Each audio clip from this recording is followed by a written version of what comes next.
Khan Abdul Gaffar Khan hospital का नाम बदलकर अटल बिहारी वाजपेयी हॉस्पिटल कर दिया गया है। अब ये जो नाम बदलने की प्रक्रिया है, ये आप पिछले कई महीनों से 2-3 सालों से देख रहे हैं कि जब से भारतीय जनता पार्टी की सरकार आई है, तो इसने कई मुसलमान राजाओं के नाम पर बने हुए शहर, सड़कें, इनका नाम बदलने की एक प्रक्रिया की शुरुआत की है। जैसे औरंगज़ेब रोड का नाम बदल दिया गया, फिर इलाहाबाद का नाम बदल दिया गया, प्रयागराज कर दिया गया, फैज़ाबाद का नाम अयोध्या कर दिया गया। और उसी के साथ-साथ अगर आप ख़्याल करेंगे तो अभी हैदराबाद में जो चुनाव हुए, उस समय इन्होंने ऐसी एक माँग रखी कि हैदराबाद का नाम भाग्यनगर होना चाहिए। अब एक तरफ तो मुसलमान राजाओं के नाम पर बनी हुई इमारतों और जगहों का नाम बदलने की प्रक्रिया के पीछे उनका एक समझ वो ये है कि मुसलमान राजाओं के कारण भारत में बहुत अत्याचार हुआ है, अन्याय हुआ है, हमारे मंदिरों को तोड़ा गया, धर्मांतरण जबरदस्ती किया गया। ये सब चीज़ आंदोलन के एक बहुत बड़े नेता खान अब्दुल गफ्फार खान, जो महात्मा गांधी के शिष्य थे, जो महात्मा गांधी के बताए हुए रास्ते पर चल रहे थे, सत्य और अहिंसा के रास्ते पर चल रहे थे, जिन्होंने नॉर्थ वेस्ट फ्रंटियर प्रोविंस में सब पश्तून लोगों को आज़ादी के आंदोलन से जोड़ा, जिन्होंने अंत तक भारत के विभाजन का विरोध किया और जिनके नेतृत्व में बहुत बड़े आंदोलन हुए। एक आंदोलन जो 1930 में पेशावर में हुआ, ख्वाजा भवानी इसके नाम पर, उसमें जो सैकड़ों पश्तून इन्होंने अहिंसा के रास्ते पर चले और अंग्रेजों के टैंकों के आर्मर्ड व्हीकल के नीचे कुछ ले गए।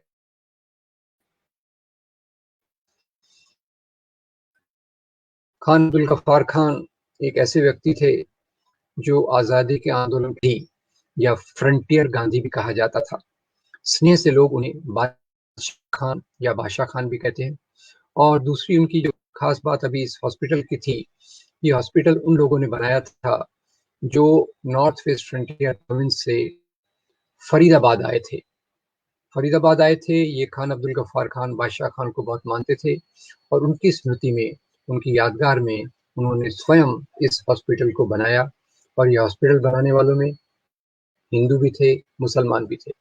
खैर, अब ये हमारी समझ के बाहर है कि एक बहुत महान शख्सियत जो धर्मनिरपेक्ष भारतीय लोकतंत्र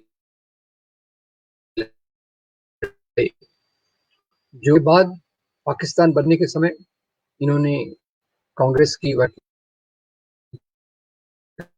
कमेटी कांग्रेस से शिकायत की कि आप नॉर्थ वेस्ट फ्रंटियर प्रोविंस को पाकिस्तान में क्यों डाल रहे हो? पाकिस्तान में तो सामंतशाही है, फ्यूडलिज्म है, जमींदारी है, उन लोगों के आधार पे सत्ता उनके हाथ में है, हमें पाकिस्तान में रहने में कोई रुचि नहीं है। तो उन्होंने शिकायत की कि आपने हमें किन नीतियों के हवाले कर दिया है। ये बात उनकी हमें हमेशा याद रखना चाहिए। और बाद में उन्होंने भारत में भी आए, उन्हें भारत रत्न का सम्मान दिया गया। और इसी भारत रत्न के सम्मान के साथ कि कैसे खान अब्दुल गफ्फार खान, मौलाना अबुल कलाम आज़ाद, अशफाक उल्लाह खान, शिबली नुमानी और ऐसे बहुत सारे मुसलमान नेताओं ने आज़ादी के आंदोलन में एक महत्वपूर्ण भूमिका अदा की। इनमें से कई लोगों ने अंत तक भारत के पार्टीशन का विरोध किया और ये इस बात को मानते थे कि ये पूरा देश हिंदुओं का, मुसलमानों का वतन है। और इसी आधार पे आज जो एक गलतफहमी फैलाई जाती है कि आज़ादी के आंदोलन में मुसलमानों का कोई योगदान नहीं है, 3-4 लोगों को छोड़कर, ऐसी वो बात कहते हैं। पर अगर हम हकीकत देखें तो भारत का जो विभाजन हुआ, उसमें मुस्लिम लीग, हिंदू महासभा, सांप्रदायिक ताकतें और British policy of divide and rule, अंग्रेजों की फूट डालो और राज करो की नीति का हाथ था। उसमें ज़्यादातर जो मुसलमान थे, ज़्यादातर जो हिंदू थे, इन्होंने 2 राष्ट्र के सिद्धांत को नहीं माना। अब यहाँ थोड़ा-सा बता दूँ कि आज़ादी के आंदोलन के दौरान एक तरफ वो ताकतें थी, जो धर्मनिरपेक्ष भारत चाहती थी, जो बहुधर्मीय, बहुसंस्कृतीय, बहुभाषीय भारत चाहती थी, जो लोकतंत्र चाहती थी बराबरी के आधार पे। और उसका प्रतिनिधित्व भारतीय राष्ट्रीय कांग्रेस और ऐसे बहुत सारे संगठनों ने किया। कई लोग भारतीय राष्ट्रीय कांग्रेस के अंदर नहीं थे, पर फिर भी वो इन्हीं मूल्यों के प्रति प्रतिबद्ध थे। जैसे शहीद भगत सिंह, अशफाक उल्लाह खान, चंद्रशेखर आज़ाद, सूर्य सेन और ये सब क्रांतिकारी इन्हीं बातों को मानते थे। अब जहाँ तक मुसलमानों का सवाल है, मुस्लिम लीग जो थी, मुस्लिम लीग ये मुसलमान जमींदारों और राजाओं के द्वारा बनाई गई। ये इस बाद में कुछ मध्यम वर्ग के लोग इसके साथ जुड़ गए, जिन्ना जैसे कुछ लोग इनके साथ जुड़ गए और उन्होंने इसको राजनीतिक नेतृत्व दिया। और जहाँ तक 2 राष्ट्र का सिद्धांत है, ये सबसे पहले सावरकर, विनायक दामोदर सावरकर, जो हिंदू राष्ट्र के प्रणेता हैं, जिनके आधार पर हिंदू राष्ट्र की विचारधारा फली फूली, बढ़ी, मजबूत हुई। उन्होंने कहा था कि इस देश में 2 राष्ट्र बसते हैं, एक हिंदू और दूसरा मुसलमान। इसी बात को लेकर आरएसएस आगे चला और इसी बात को लेकर 1940 में जिन्होंने कहा, क्योंकि यहाँ मुस्लिम राष्ट्र भी है, हिंदू राष्ट्र भी है, तो हम मुसलमान अगर एक यूनाइटेड इंडिया में रहेंगे तो हमको दुय्यम दर्जे का नागरिक बनना पड़ेगा। और उनकी इस राय को जो प्रमोट करने वाले थे, वो ब्रिटिश अधिकारी थे। ब्रिटिश अधिकारी थे और आम मुसलमान, इन्होंने 1937 के चुनाव में भी मुस्लिम लीग को समर्थन नहीं दिया। मुस्लिम लीग को समर्थन बाद में 1940 के बाद थोड़ा-सा मध्यम वर्ग के माध्यम से मिलना रहा। जहाँ तक यहाँ के आम मुसलमान थे, गरीब मुसलमान थे, दस्तकार मुसलमान थे, वे हमेशा आज़ादी के आंदोलन के साथ जुड़े रहे। और जैसे मैंने कुछ अभी नाम बताए, 1940 के बाद एक बहुत महत्वपूर्ण घटना होती है और वो होती है अल्लाह बख्श के द्वारा।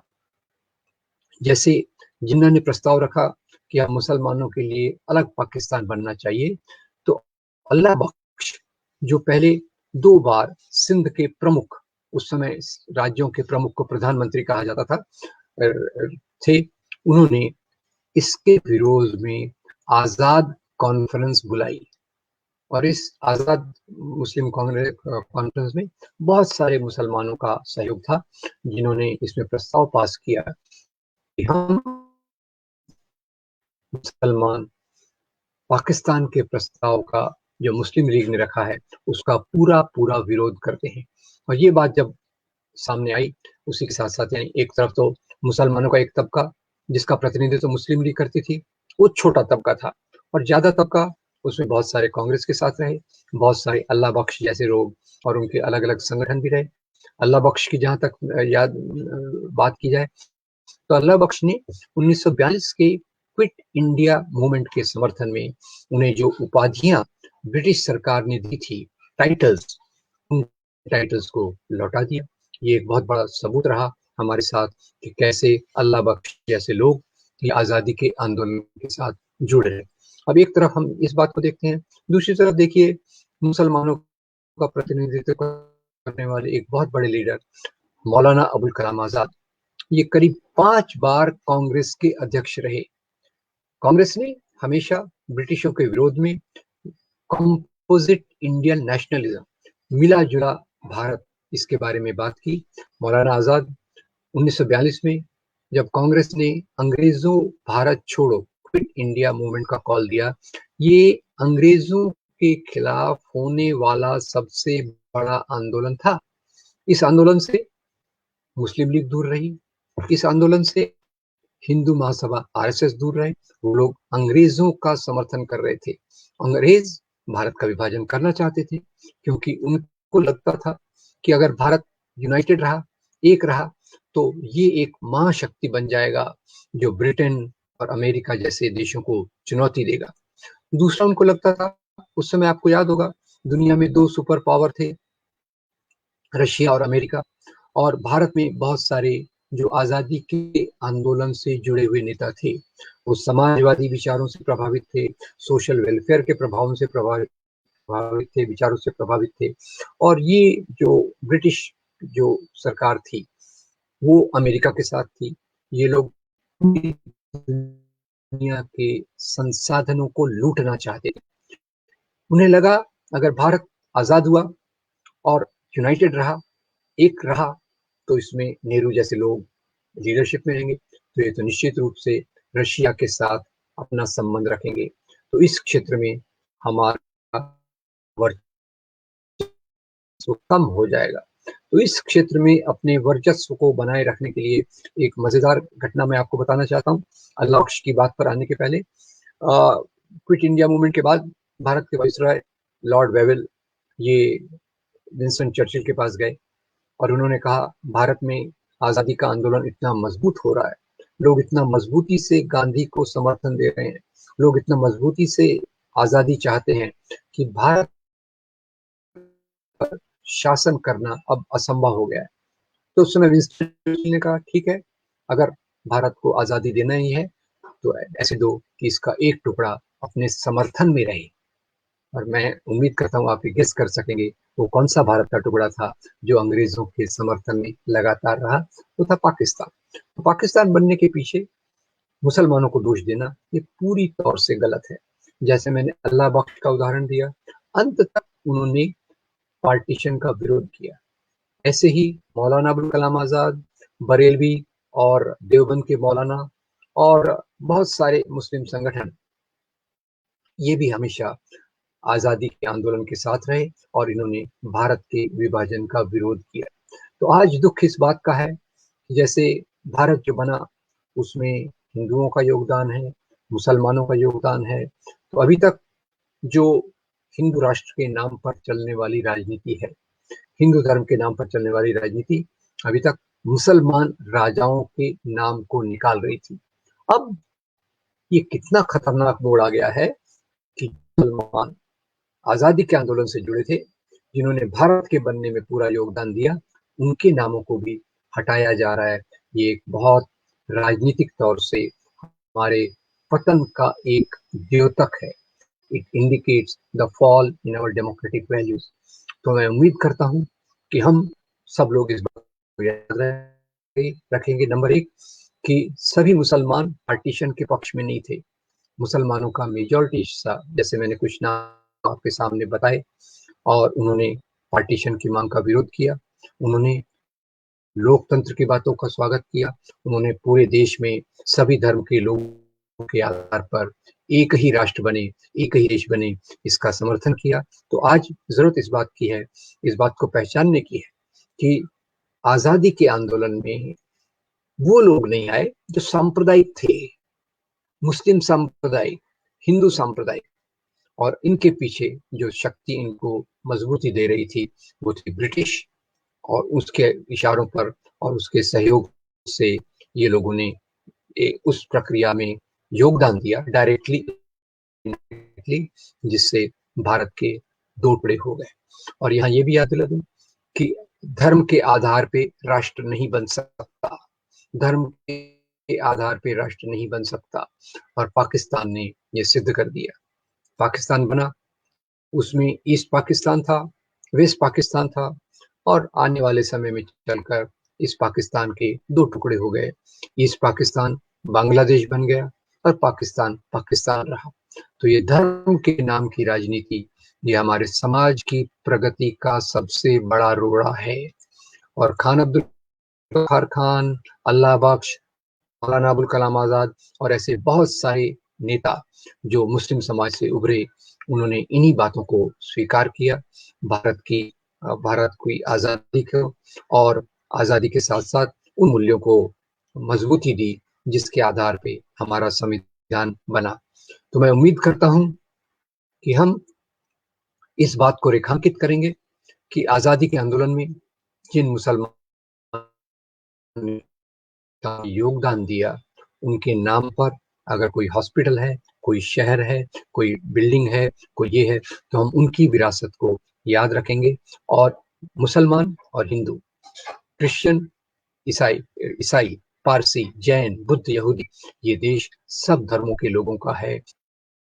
उसके प्रतीक के रूप में हमने इन सब लोगों की स्मृति को मजबूत करना चाहिए और उनके बताए हुए मूल्यों के आधार पे समाज को भविष्य में चलाना चाहिए। आपका बहुत धन्यवाद। मेरे इस शो को आप लोग देख रहे हैं। ये शो और कैसे लोकप्रिय बनाया जा सकता है, इसके बारे में आपके सुझावों का स्वागत रहेगा। Thank you very much. फिर किसी विषय पर आपसे अगले सप्ताह मिलेंगे। Thanks. Thank you very much.